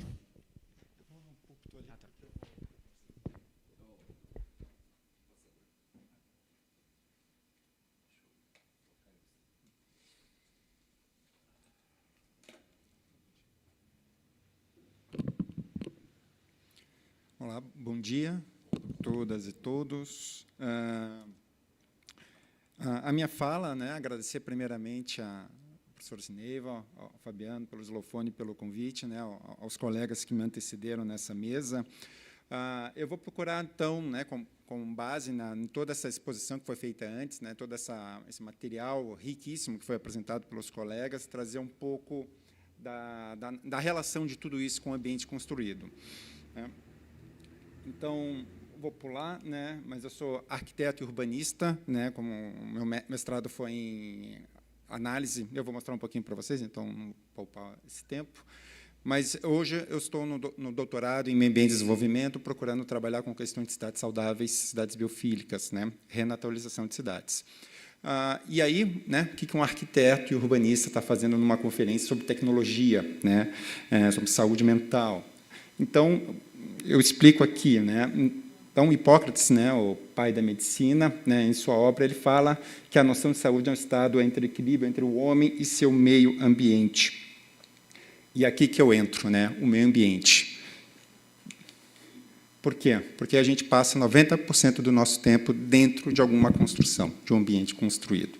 E é por isso que a gente tem que estar muito preocupado com a qualidade desse ambiente e se esse ambiente pode, de alguma forma, influenciar e impactar a nossa saúde. E aí a pergunta, né, que eu deixo, né, para a gente começar, né, as nossas construções podem nos deixar doentes? A OMS já disse que sim. Né? Em 1982, nessa publicação dessa obra, Indoor Air Pollutants, Exposure and Health Effects, ela passa a reconhecer a existência da síndrome do edifício doente. Né? E hoje, bom, há uns 10 anos, talvez hoje esteja mais, mas a última vez que foi feita uma análise nesse sentido, pelo menos 30% a 40% das edificações em todo o mundo causam algum tipo de impacto de enfermidade na saúde das pessoas. E o que seria, então, a biologia das construções? Ela nasceu na década de 80, na Alemanha, né, e ela procura ser esse estudo de relações holísticas entre os seres humanos e o seu ambiente construído. Seu objetivo é criar um ambiente saudável, natural, sustentável, harmônico para ambientes de trabalho e habitação. Então, ela vai procurar trabalhar com, hoje, né, 5 eixos, né, cada eixo com 5 princípios, onde ela vai destacar em várias escalas as principais relações que nós temos que ter com as nossas edificações, né, na área da saúde e bem-estar. A questão das radiações, ela está principalmente vinculada ao primeiro eixo, mas até em função da palestra da Luciana ontem, eu vou trabalhar um pouquinho também nessa fala sobre a questão das comunidades, das cidades saudáveis. Então, dentro da biologia das construções, né, temos alguns fatores de risco, né, onde a gente tem que levantar todos os elementos para entender os impactos que essa edificação pode ter dentro da edificação, né, e ela considera também a questão do eletroclima, né, é um dos 4 pilares, né, de elementos que podem contribuir com a qualidade do ambiente interno. Nós temos a corrente contínua, a corrente alternada, a eletrostática, como foi falado, e a radiofrequência. Né? Então, nós temos as correntes contínuas, né, campos elétricos e campos magnéticos de baixa frequência, né, que são as instalações elétricas que a gente tem no nosso dia a dia, né, que também podem ser muito perigosas. Então, a biologia das construções, né, usa essas classificações, a Anvisa também usa essas, né, e aqui a minha fala vai procurar trazer mais a questão dos riscos físicos vinculada à questão dos equipamentos eletrônicos, né, que emitem radiação, seja com fio, seja sem fio. Então, alta frequência, né, a radiofrequência, como os colegas comentaram até agora, mas nós também temos os riscos da baixa frequência. E, seguindo o Standard of Building Biology Testing Methods, né, eu peço desculpa por estar em inglês, mas ele coloca esses 9 tipos de riscos físicos que nós estamos sujeitos dentro de alguma edificação. Né? Aqui os primeiros estão vinculados às nossas instalações elétricas, mas aqui temos as radiofrequências citadas aqui. Mas temos também os campos, a eletricidade estática, a radioatividade, que pode parecer uma coisa distante, mas a gente tem um contador Geiger e é normal, é comum, qualquer edificação ter presença de radioatividade, radiação ionizante, né? Mas, em geral, em níveis seguros, mas quando a gente vai, eventualmente, analisar alguma pedra, um granito, alguma ardósia dentro de uma edificação, ela pode ser um grande emissor de radiação ionizante. A questão da iluminação, né, professora Janete ela trouxe muito bem, e a gente procura medir também não só a questão de temperatura de cor, seu espectro de luz, mas também o efeito de cintilação, para saber o quanto isso também pode prejudicar a saúde e bem-estar do ambiente de trabalho. Então, esses são os limites para a biologia das construções. São limites extremamente rigorosos, né? Considerando aqui, se vocês forem pegar o folder que o Fabiano Docha, do Zlofone, né, tem aqui os limites de regulação nesses países, né, e aqui a gente está falando, né, por uma anomalia leve, 10 microwatts por metro quadrado, sendo que no Brasil é permitido 4.500.000. Só um destaque, né, que é uma informação importante.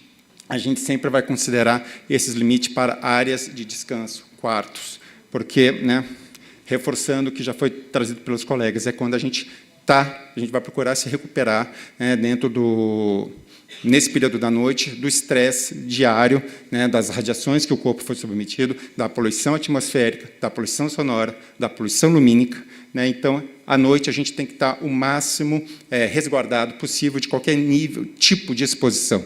Não só alta frequência, né, radiação, mas também radiação lumínica, um quarto escuro para garantir a produção de melatonina, o isolamento acústico, né. Então, como eu comentei, né, é uma visão holística sobre a questão da saúde e bem-estar, e é por isso que é importante que a gente possa ter o quarto de dormir como uma célula regenerativa. Então, esses níveis, obviamente, a gente vai procurar encontrar em dormitórios. E aí, como projetar construções saudáveis? Né? A partir do momento que a gente sabe da existência dessas radiações, que a gente passa 90% do nosso tempo dentro de uma edificação, a gente tem que pensar como que as nossas edificações vão ser um elemento que vai garantir a nossa saúde e bem-estar. Existem algumas questões que todos podem fazer, uma análise que a gente chama de qualitativa, é procurar, aqui no site da Anatel, ele consegue localizar, te dar essa informação de onde estão as principais estações de radiobase, né, antenas de celular, em um determinado local, e você consegue, eventualmente, ver a proximidade de um determinado lote, né, de sua casa, dentro, né, de um mapa como esse, indicando as posições das estações de radiobase. Mas isso não vai lhe dar a informação da potência, né, de radiação que está chegando na sua residência. E, para isso, a gente acaba utilizando sempre instrumentos de medição para a gente chegar nos valores que, de fato, podem ser aceitáveis ou não. E, a partir do momento que a gente tem um local que a gente faz medições, determinadas visadas, a gente consegue identificar de quais visadas estão vindo as maiores fontes de radiação, e sendo um projeto de arquitetura... Desculpa. E sendo um projeto de arquitetura que pode sair do zero, a gente pode evitar que visadas, né, quartos de dormir, os quartos das crianças, fiquem nessas visadas principais de fontes de radiação. Então, a gente consegue determinar não só o nível de radiação no terreno, mas de onde vêm os principais níveis de radiação. Né? Então, eu trouxe os equipamentos, depois, se dá um tempinho, a gente pode testar qual o nível de radiação dentro dessa sala. Que bom, será? Não, e aqui, por exemplo, como é um relatório, né, de como a gente trabalha, a gente consegue identificar os eixos, né, as visadas que a gente coloca. Então, a gente tem locais com mais de 1.000 microwatts por metro quadrado e outros com 150. Isso já me diz que eu vou orientar quartos, locais de longa permanência para essas visadas. Não só isso, né, mas isso é um conjunto, quando a gente vai pensar num projeto, não só as radiações, mas a gente tem que pensar também em questões de insolação, radiação solar, principalmente nós que estamos na região sul, sabem a importância também dos efeitos benéficos da radiação solar para fins de estratégias bioclimáticas. Não é o foco do nosso fórum aqui. E aqui a gente consegue também medir com data logger, né, fazer um percurso e identificar, ao longo de um determinado percurso, como varia, né, as radiações ao longo de um determinado trecho. Né? E aqui eu tenho a exposição mínima, a máxima e a média em um determinado percurso. Considerando que aqui são as escalas da biologia das construções, aqui já seria um local de risco grave, né, para esse local. E também, né, você ainda tem a possibilidade de fazer essa análise junto com outro equipamento e um GPS, e você fazer um mapeamento e exportar isso para o Google Earth, e você ter, né, essa aqui não fui eu que produzi, mas você consegue fazer um mapeamento urbano dos níveis de exposição, tanto de baixa frequência, né, linhas de alta tensão, proximidades com transformadores, né, subestações, linhas de metrô, quando é o caso, mas também alta frequência em um determinado local. Então, para pessoas que vão procurar investir num local livre de radiações, às vezes um mapeamento do entorno é interessante antes de, eventualmente, vir a comprar um determinado terreno para construir. Então, essa aqui eu vou trazer rapidamente, foi a minha dissertação no mestrado. Eu procurei identificar coeficiente de atenuação de sistemas construtivos de vedação de radiofrequência. Então, essas foram as frequências que eu analisei, né, e eu tive uma orientação do professor da engenharia elétrica, né, um colega do Cláudio e do Álvaro, né, e foi muito interessante, porque na conversa com ele, eu queria ver quais sistemas construtivos atenuavam, e ele falou, aqui a gente, na engenharia elétrica, a gente só quer materiais que permitam, né, a transmissão sem obstáculos, sem perda de energia, né, e eu queria justamente o contrário. Então, foi basicamente, usei como referência o laboratório NIST, nos Estados Unidos, que utilizou mais ou menos essa metodologia, né? Fiz alguns sistemas construtivos mais utilizados no Brasil, né? Então, interessante ver que, conforme a frequência, há uma determinada atenuação ou não, baseado, então, no sistema construtivo, né, e na atenuação em decibel, né, e aí chegando aí a alguns sistemas construtivos, a sua capacidade de atenuação, né, como nenhuma média, né, onde a gente vê o drywall, de fato, ele é um elemento, não é um sistema estrutural, um sistema de vedação, mas basicamente não atenua nada, né. A gente indo para os blocos, né, e para o wood frame, a gente já tem altos níveis de atenuação do sistema de radiação. E trazendo um paralelo com o debate de ontem, que cidades queremos, né? A biologia das construções vai falar sobre a importância de cidades sustentáveis, cidades ecológicas, né? E dentro das falas de ontem, isso me deixou muito animado de poder falar hoje, porque a partir do momento que a gente quer que crianças, jovens, saiam das telas, tenham uma convivência familiar, que cidade a gente está oferecendo para elas? A alternativa de ir para um parque, para um espaço público, para um espaço livre de qualidade, né? Às vezes fica difícil para os pais que moram numa região com alguma degradação socioambiental, com poucos equipamentos públicos de qualidade, aonde eu vou levar essas crianças? Que alternativa, que atratividade eu posso trazer?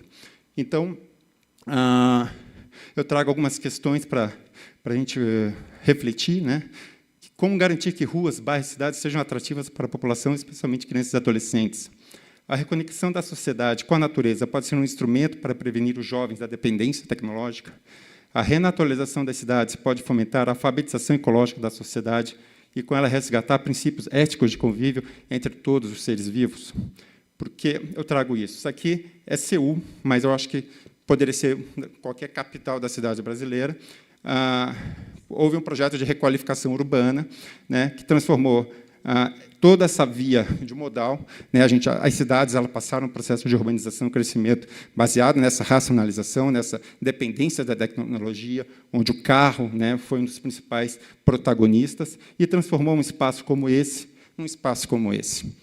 E aí a gente vê a importância de a gente pensar em requalificar as cidades, né, para que alguém que morava num apartamento aqui, né, vias de alto tráfego, né, risco para as crianças, fora a questão da poluição do ar, né, para um ambiente como esse, tráfego lento, espaços de convívio, né. E aqui, mesmo a gente vendo a fala sobre, eu acho que foi o professor Álvaro que trouxe os índices de pessoas na Coreia que usam celular, aqui a gente já vê muito poucas pessoas utilizando esse equipamento, porque está num espaço de uma renaturalização de um rio que estava canalizado aqui de baixo.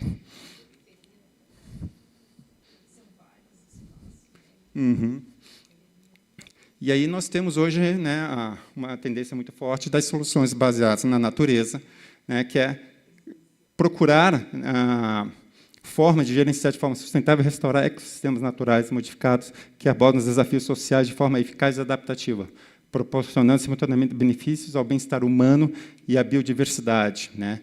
E aqui uma das campanhas, né, das cidades biofílicas lá do Timothy Bately, da Universidade de Virgínia, né, o importante é que onde você esteja, você consiga enxergar 3 árvores da sua janela, no seu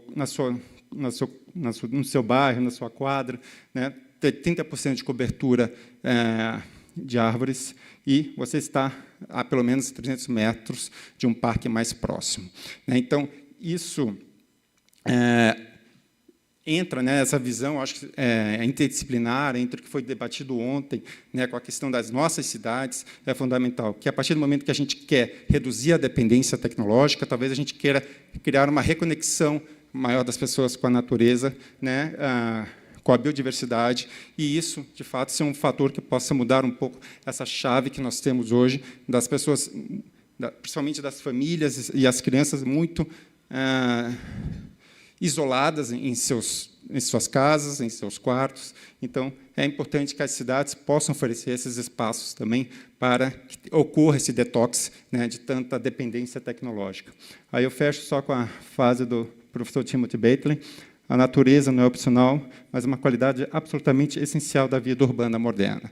Né? Então, com isso, eu encerro aqui a minha fala, espero não ter passado o tempo, e podemos, qualquer coisa, testar os gadgets. Eu vou pedir para o Orme ir para aquele slide que tem as 4 cores do Building Biology, lá no início, e sabe que ainda nós temos muito para caminhar para ter uma tecnologia segura e ambiente seguro. Esse aí. Vou pedir para o Orme fazer a medição agora rapidinho, para a gente ver, e eu vou só explicar o que está aqui, não sei se está dando claro para ver. Todo mundo sabe o que é quilômetros por hora, né? É uma medida de... E graus Celsius é medida de quê? E quilo? Massa, peso, né? Litros. A gente tá acostumado com essas medidas. E microwatt por metro quadrado, o que é?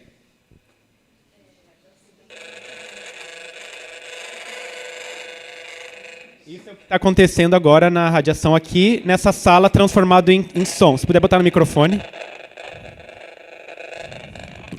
Então, é isso que está chegando no nosso cérebro agora.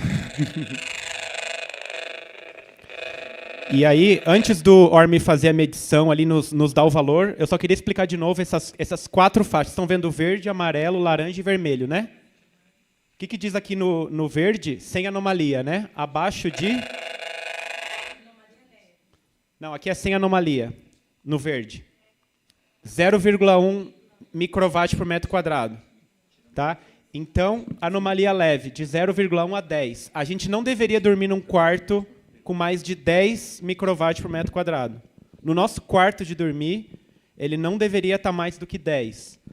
Anomalia severa de 10 a 1.000 e anomalia extrema acima de 1.000. Acima de 1.000 é considerado anomalia extrema por esse índice do Building Biology. Qual que é o limite do Brasil? O limite do Brasil é 4 milhões e 500 mil para algumas faixas e chega a 10 milhões em outras faixas. Então, eu vou pedir para o Orme nos dizer, em microwatt por metro quadrado, essa sala aqui que nós estamos usando para essa conferência, esse seminário, quanto que está dando? Eu sei que é direcional, né? Mas sim, vamos tentar fazer uma média. Eu sei que tem um roteador ali, que eu estava sofrendo ontem lá.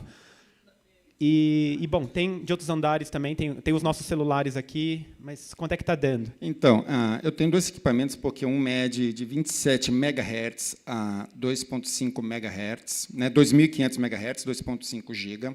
Né, aqui, nessa faixa de frequência, a gente está acima de 5.000 microwatts por metro quadrado. Está acima de 5.000 aqui, né? Tá vendo? Já está na faixa de risco extremo. E essa é a antena, né, que me permite localizar a fonte. Então, deixa eu pôr a antena. Então, é você, Fernando. Bota lá pro Wi-Fi lá no fundo, vamos ver.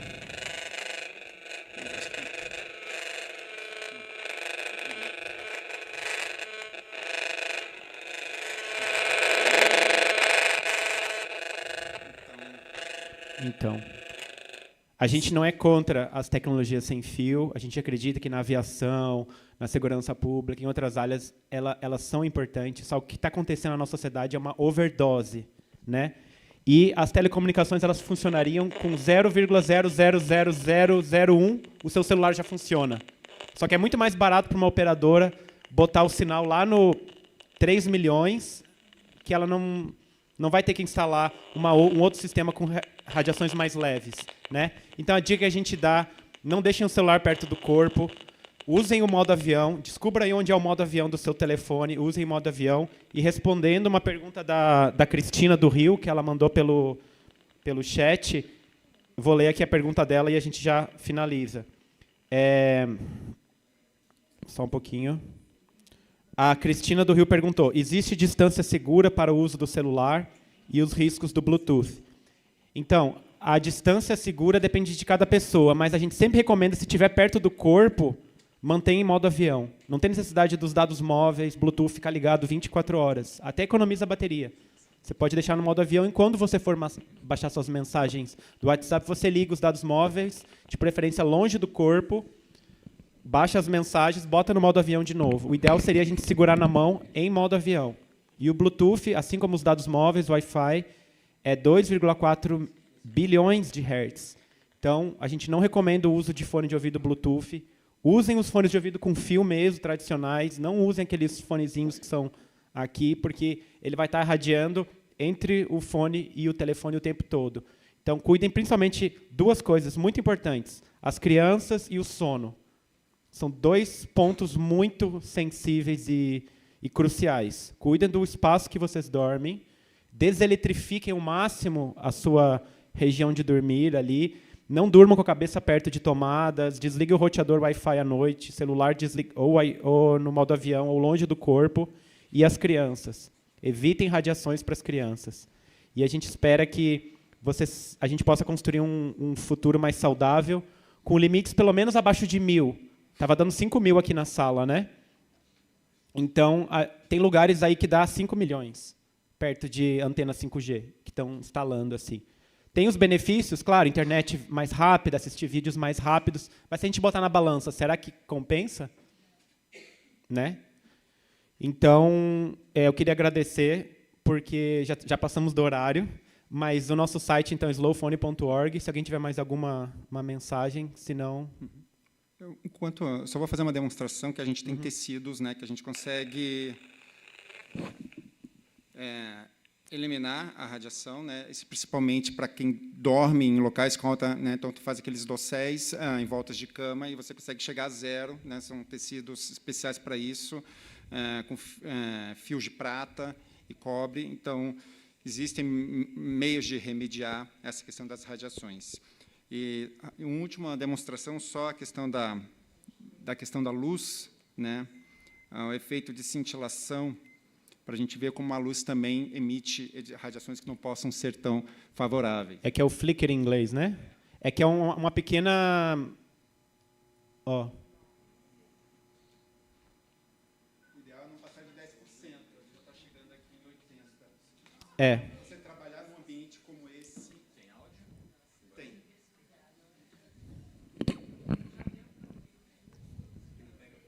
Para pegar o pessoal do... O ORM está medindo o efeito de cintilação dessa lâmpada, que é uma lâmpada fluorescente. Ó.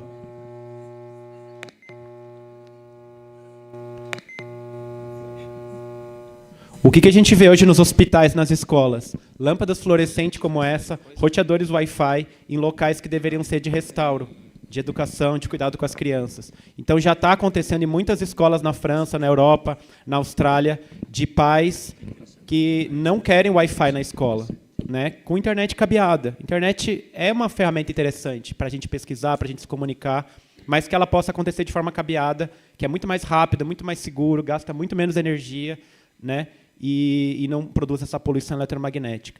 Então, que a gente possa construir esse futuro com uma tecnologia segura, como muitos países já estão fazendo, né? Você vê os limites aqui de alguns países, né? Na Itália, 100.000. Então, a Itália está sendo um exemplo para o mundo, né? Com, inclusive, ações judiciais, pagando indenizações para as pessoas. E o mesmo vai acontecer com o cigarro, o mesmo vai acontecer com o amianto. O amianto demorou quase 100 anos para ser proibido e ainda tem lugares que continua sendo comercializado, dado toda a evidência. A gente tem mais de milhares e milhares e milhares de estudos com evidência científica e ainda é apresentado pela mídia como se fosse inofensivo essas antenas e o celular. A gente não está dizendo que é algo alarmante, que você vai morrer em um dia, não é isso. Mas também a gente não pode dizer que é inofensivo, né? Existem riscos e a gente tem que tomar cuidado com essas duas coisas, crianças e o sono. Principalmente esses 2 pontos cruciais. Tá bom? Muito obrigado, então. E cuidem da saúde de vocês e do nosso planeta. Obrigado. Obrigado.